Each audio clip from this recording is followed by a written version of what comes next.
बुखारी साहब, दूसरा एक हम ये भी देखते हैं कि इमदादी कीमत का ऐलान तो हो जाता है लेकिन खरीदारी का अमल शफाफ नहीं होता। क्या छोटे किसानों को वाकई सरकारी मराकज तक रसाई मिलती है या फायदा फिर बड़े जमींदारों को ही होता है?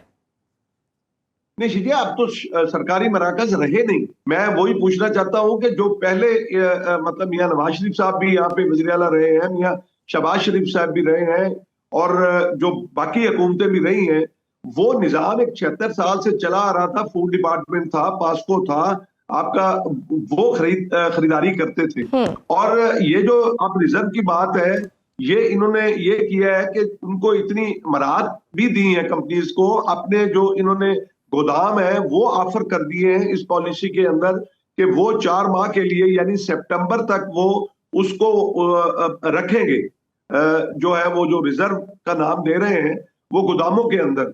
और आप उसके बाद जो है जो बैंकों से उनको फायदा दिया गया है।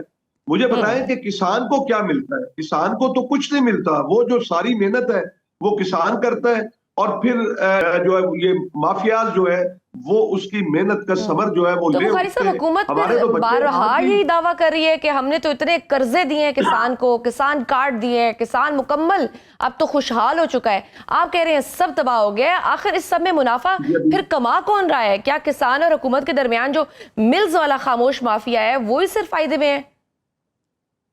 जी बीबी, बात ये है कि हुकूमत की कोई पॉलिसी तो है नहीं है। मुझे बताएं कि जो खरीद करते हैं, अभी जिस तरह 1800 और 2000 में खरीद किया, मैं तो मारा गया, मैं तो तबाह हो गया। मेरे बच्चों के पास ना अच्छी तालीम है, ना मेरे बच्चों के पास अच्छी सेहत इलाज करने के लिए पैसे हैं, ना मेरे पास अच्छे खाने के लिए पैसे हैं। आप हालात आकर देखें तो सही। ये तो वही माफिया जिसको मैं कहता हूं कि जो इन्वेस्टर है उन्होंने खरीद करके रख ली और उसके बाद मौके की तलाश में रहे। हुकूमत उनका क्या कर सकी कि आज आपका मीडिया रिपोर्ट कर रहा है कि 5000 में 5500 रुपए में आपको आटा मिल रहा है आपको, जबकि मेरे से 1800 और 2000 में ले ली। वो सारा नफा तो उन्हीं की जो झोली में डाल दिया जाता है, और ये मतलब मैनेज किया जाता है। ये तो नहीं फिर है तो कि ये भी सवाल उठता है ना कि एक तरफ नहीं। हुकूमत किसान की एक्सपेक्टेशन से कम कीमत पर माल उनसे उठाती है, बाद में आवाम के लिए मजीद महंगा कर देती है। इस तरह तो जो मिल्स मालकान वाला माफिया है वो दुगना माल कमा रहा है। आप लोगों का असल काम हुकूमत की बजाय इन मिल्स मालकान का मुहासरा करना नहीं होना चाहिए? नहीं शिजिया, देखे बात यह है कि अगर हुकूमत जो है वो सपोर्ट प्राइस जो मैकेनिज्म था वो बिल्कुल दुरुस्त था। आपके इंडिया के अंदर कमो पेश 29 फसलों की सपोर्ट प्राइस मुकर्रर है। मुझे ये नहीं समझ आती, अब इनको IMF ने नहीं रोका, इनको 1800 सीसी गाड़ियां की, इन्होंने कारनामा क्या किया ब्यूरोक्रेसी ने? मुझे बताए ना, क्या मुल्क को दिया है, क्या मुल्क के आवाम को क्या सहूलत दी है? और लेकिन उनके लिए तमाम राहत है, और जो है आपके लिए मेरे लिए जो है वो तंगी ही तंगी है। मुझे बताए ना कि ये अगर इनकी वो पॉलिसी है, किसान को मैंने 10,000 20,000 ट्रैक्टर दिया, मुझे बताएं उसमें क्या इनकलाब आया? उसमें तो उस इंडस्ट्री का फायदा हुआ जो ट्रैक्टर इंडस्ट्री, जहां से किसान जो ट्रैक्टर नहीं खरीद कर पा रहा था, उसके पास जो है वो इतनी पेइंग कैपेसिटी, फाइनेंशियल पावर नहीं थी, उसको फायदा दिया फैक्ट्री को। वो ट्रैक्टर क्या कर रहे हैं? कुछ भी नहीं, कोई फायदा नहीं है। आप कह रहे हैं किसान कार्ड, किसान कार्ड कौन सा एहसान है? ये एक कर्जा है जो मैंने इसको वापस करना है, और वो कर्जा मैं किसी भी बैंक से जाके ले सकता हूं। मैं उसमें देखें ये जो चीजें हैं ना, स्कीमें, ये आपको याद होगा कि पहले एक येलो कैप स्कीम चली थी, फिर कोई ट्रैक्टर स्कीम ले आते हैं। मुल्क को तो स्कीमों के ऊपर इन्होंने चलाया हुआ है। मैं कहता हूं कि दुनिया के अंदर ग्रीन रेवोल्यूशन के अलावा किसी मुल्क ने तरक्की नहीं की।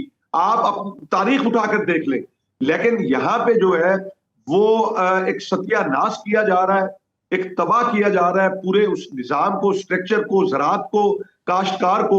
और तो और बुखारी साहब, गन्ने के हवाले से भी किसान शिकायत कर रहा है कि तकरीबन 3-4 साल पुराना रेट दिया जा रहा है। अगर इसी तरह जबरदस्ती हो रही हुई तो फिर तो किसान अगले साल के लिए इन फसलों की काश्त का बाइकआउट नहीं कर देगा, क्योंकि अगर लागत ही नहीं पूरी हो पा रही तो फिर नुकसान में क्यों मेहनत करे? जी बिल्कुल ऐसा होगा। शिजिया देखे, बात सुने, पिछले साल जो है वो 29 लाख टन गंदम कम हुई, ठीक है।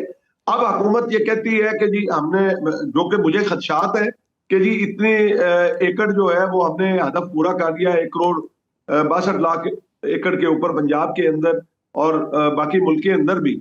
मैं ये कहता हूं कि हम देखें, आलू हमारा नहीं बिक रहा और वहां भी हुकूमत की नाअहली, हुकूमत पाकिस्तान की भी। वो आलू का काश्तकार वो अलग रो रहा है बेचारा, उसने आप देखें कि जो है वो लाखों टन जो है वो उसने जमीन के अंदर रौंद दिया आलू को। क्या हमारे यहाँ वैल्यू एडिशन नहीं है? क्या हमारा साथ में प्राइवेट बुखारी सेक्टर साहब जो ये है, भी ऐड कर लें, जो कॉटन है जिसे वाइट गोल्ड भी हम कहते हैं, उसकी इंडस्ट्री से भी ऑब्वियसली इंडस्ट्री से इसका बड़ा अहम ताल्लुक है, इसकी इंपोर्ट भी 300% कम हो गई है। मैं वही अर्ज कर रहा हूँ शिजिया कि कॉटन जिसे व्हाइट गोल्ड कहते हैं, हालत ये है, ये तो कहते हैं ना कि जी हम फलां कर रहे हैं फलां, उसका रिजल्ट क्या है? मैं कहता हूं कि मुझे बुखार है और मैं वो गोली खाता हूं, अगर मेरा बुखार और तेज हो गया इसका मतलब है कि वो गोली में असर नहीं है। मैं अब कॉटन की आपने बात छेड़ दी है, तो कॉटन को तो बाय डिजाइन इन्होंने बर्बाद की है, सिर्फ शुगर माफिया को फायदा देने के लिए। आज आप देख लें कि जो 4 साल पहले रेट था वो गन्ने का रेट, और गन्ने के अंदर किसान को इस बुरी तरह कुचला गया, सिर्फ डीरेगुलेट के नाम के ऊपर इन्होंने एक नया हुकूमतों ने शुरू किया है, क्योंकि खुद हुकूमतों की मिलें हैं, इन्हीं लोगों की मिलें हैं। आज किसान से 300 रुपए में गन्ना खरीद किया जा रहा है। मैं क्या बताऊं आपको, खुदा की कसम लोग रोते हैं, मेरे पास वो मैसेजेस पड़े हैं, मैं आपके पास भेज दूंगा कि वो जो साल सवा साल की फसल है जिसके ऊपर जो है वो लाखों रुपए इन्वेस्ट करते हैं हम लोग, 1 एकड़ के ऊपर हमारा 3 से 4 लाख रुपए जो है वो खर्च हो जाता है। पूरे साल हम मेहनत करते हैं, हम सांप लताड़ते हैं, बाजुका सांपों से घसे हम मौत वाक़ हो जाती है। लेकिन इस कम्युनिटी के साथ ये जो बर्ताव है हुकूमत का, मैं ये कहता हूं कि ये इंतहाई नामुनासिब है। आज जो है वो चीनी 230 से ऊपर चली गई और इन्होंने जो है वो एक क्लब बना हुआ है इनका, शुगर मिल वालों का। इन्होंने सिंध ने भी यही जुल्म किया, पंजाब ने भी यही जुल्म किया और उनको कोई रेट नहीं दिया। इन्होंने इकट्ठे बैठ के फैसला कर लिया और फिर कटौतियां इतनी की हैं और हम पीटते रहे हैं। जो हमारे जो शुगर केन की सीड ही अबॉलिश कर दी इन्होंने, और उसको जो है अब कोई सुनने वाला भी नहीं है। ठीक। अच्छा बुखारी साहब, दुनिया में ना अक्सर ममालिक में फ्यूचर मार्केटिंग का तस्वुर है, अगले 1-2 साल की काश्त, और इस हवाले से हुकूमत रेट पहले से ही मुकर्रर कर देती है। डोंट यू थिंक कि पाकिस्तान में भी यही निजाम होना चाहिए?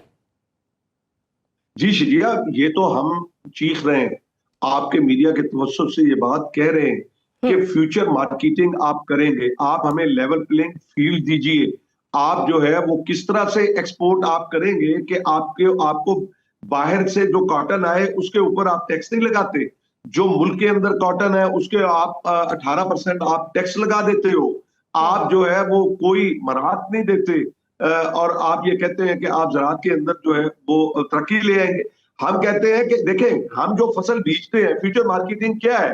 फ्यूचर मार्केटिंग ये है कि जो फसल इस वक्त मैं काश्त अभी नहीं की, मैंने करनी है, मुझे पता हो कि मेरा ये एक्सपेंडिचर आ रहा है, हुकूमत ऐलान करती है, उसके ऊपर जो क्रॉप कमीशन बैठता है वो उसको स्टडी करता है कि आने वाले वक्त के अंदर खाद का रेट क्या होगा, पेस्टिसाइड का रेट क्या होगा, बिजली का रेट क्या होगा, डीजल का रेट क्या होगा, ट्रांसपोर्टेशन का रेट क्या होगा, और उसके बाद वो उसको अनाउंस करती है। आपके इंडिया में 2024 में जब गंदम खत्म हुई तो उन्होंने 2025 में काश्त होनी और 2026 में हार्वेस्ट होनी, उसका रेट उन्होंने मुकर्रर किया ताकि किसान को पता चल गया कि जी हम ये अगर गंदम बीजेंगे तो हमें तो जो है वो अंधा रखा जाता है, हमारे साथ तो वो किया जाता है